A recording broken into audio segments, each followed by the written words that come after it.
Hello and welcome to our online open days. My name's Sarah Norman, I'm the Senior Tutor and Tutor for Admissions at St Hilda's College, and this is the talk I would normally give during the open days in July and September. I'll start with a little introduction to St Hilda's College. It's a college that's committed to excellence and equality. The college values the essential Oxford traditions of scholarship and learning, and we provide our students with a relaxed and accessible environment in which to live and study. We have excellent and supportive tutors, friendly and diverse community, a beautiful open riverside location. We're easy access to the town centre, the faculties and the departments, and we're the college closest to the University Sports Centre. This is a map of Oxford. It's an extremely small city. St Hilda's is here, south of the River Cherwell. We're opposite all this open space. We're just across the bridge from the main bit of the town centre where there is clustered majority of the colleges and the departments.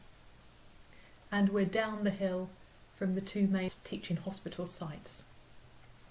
South of us is the University Sports Centre just down here. Colleges normally have about 300 to 400 undergraduates, and they're not normally specialised, so they have students doing most courses.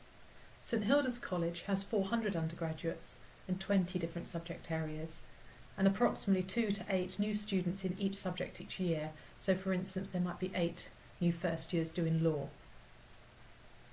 But what do the colleges provide? Well, a college is where you live, so we provide student rooms. It's where you eat, we provide a dining hall.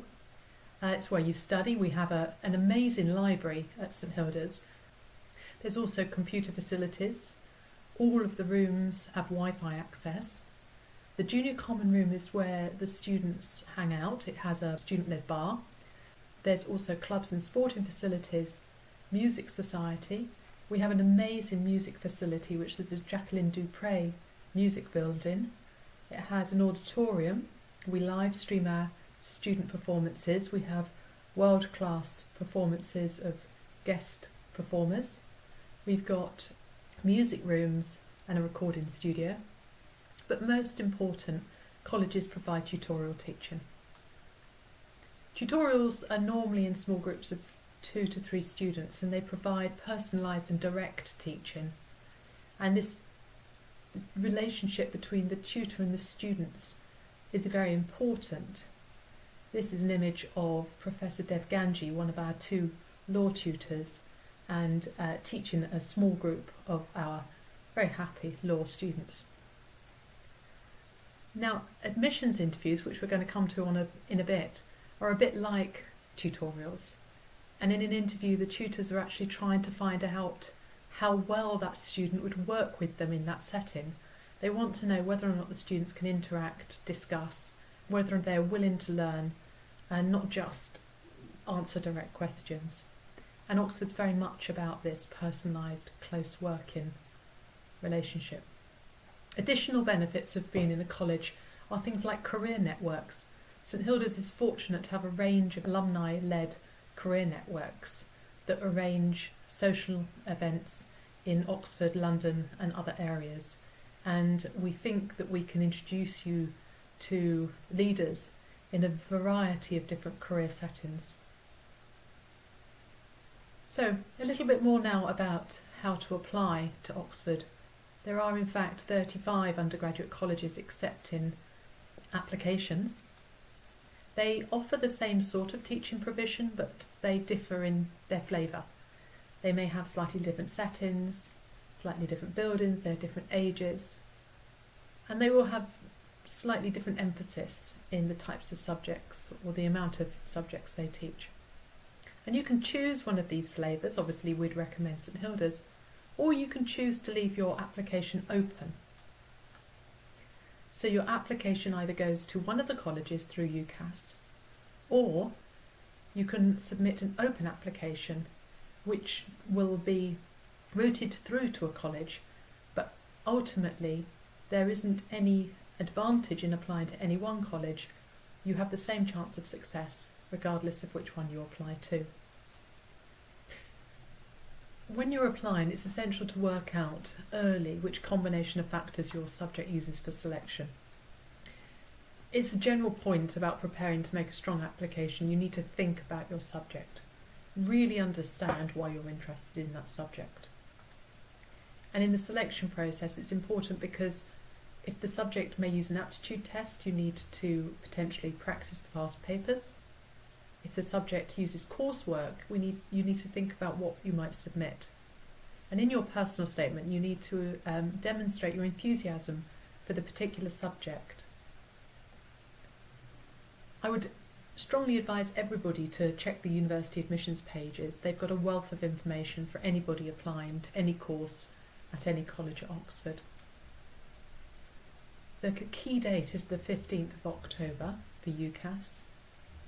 What we're going to see is school results, predictions, references and personal statement on your UCAS application.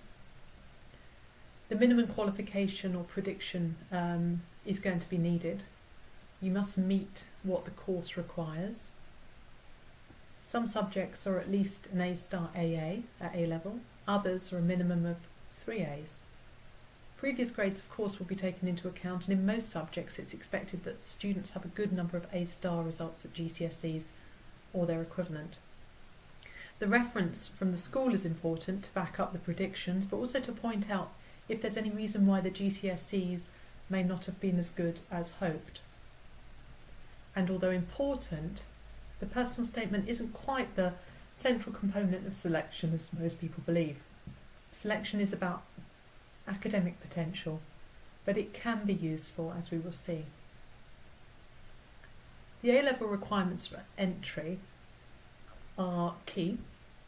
Check your subject. There will be specific requirements as to how many A's or A-stars are needed.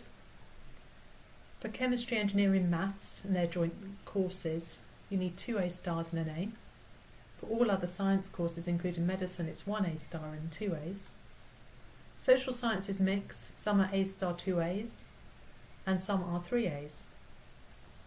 And for the humanities subjects, they're 3 A's. On your personal statement, the tutors at Oxford are interested in you academically and your enthusiasm and aptitude for the subject. So up to 3/4 of the statement should be devoted to why you're interested in that subject and demonstrate your enthusiasm for it. So please use specific examples, not just general statements. What have you enjoyed studying, but why? What have you read outside of school, and what did you think of it? You can discuss your extracurricular activities, but if you do, you should focus on how they relate to your transferable skills, which will help you be successful in your course. Importantly, with a personal statement, you should be ready to back up what you say in your statement. So you shouldn't say anything that isn't true, because the chances are you'll be caught out. And don't say you have an interest in one particular aspect of a subject, or that you have read a particular book, unless you're prepared to talk about this at some length in the interview. Enthusiasm and motivation for the subjects is key. And remember, the personal statement will be seen by other universities, so it can't be too Oxford specific. Some subjects don't read the personal statement as much as others. Maths, for example, is much more scientific about how they assess the components of their applicants.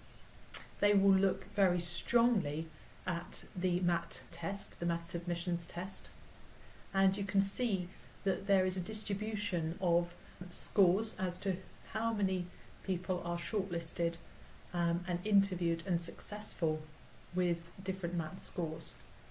On the other hand, such as in biological sciences that doesn't use an aptitude test, the personal statement might become more important to show enthusiasm for wider study. 80% of applicants do an aptitude test as part of their application, but there are some subjects at Oxford that don't, and it's worth checking the university's website to make sure you know exactly what's expected.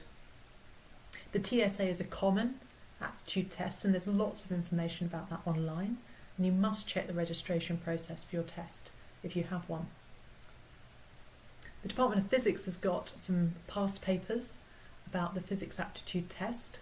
It's always worth practicing the sample papers on the departmental websites if they have them, and be aware of the test dates. In this case, it's the 4th of November. Written work is obviously important. There's a date for the submission of written work, This year it's the 10th of November. Make sure you know whether or not your course requires it. And then, once we have all this information, we will start shortlisting for interview. Sometimes a course will merely use the UCAS form, school results, predictions, references and personal statement. They'll use that to shortlist and call you to interview. Others will use the UCAS form, the Aptitude Test and coursework for shortlisting, but it's most common that they use a combination of the UCAS form and the Aptitude Test. After being assessed through the selection factors, hopefully you'll be called to interview, and regardless of the exact process used to shortlist on different courses, approximately 3 candidates are interviewed for every place at Oxford. Sometimes they're interviewed by different colleges. So that you have an idea of what the admissions tutors are thinking or trying to find out in your interview, we've got a series of videos online. And here we have Helen Swift, our own French tutor, talking about interviews on YouTube. I'd encourage you to look at that. And in law, there are some practice interviews that have been recorded again on YouTube. And this is Professor Sarah Green, one of our previous tutors in law, doing a mock interview. It's a real mock interview with a student from another subject. Finally, we'd like to encourage you to choose St Hilda's. We believe that in the college system it's the personal relationships which are the most important. We would encourage you to look at the tutors at the colleges that you're interested in, and particularly the tutors at St Hilda's. We have a series of podcasts and also YouTube videos. We consider St Hilda's to be one of the most informal, friendly and relaxed colleges with an excellent supportive teaching environment. So if that's what you are seeking, then St Hilda's is the place for you.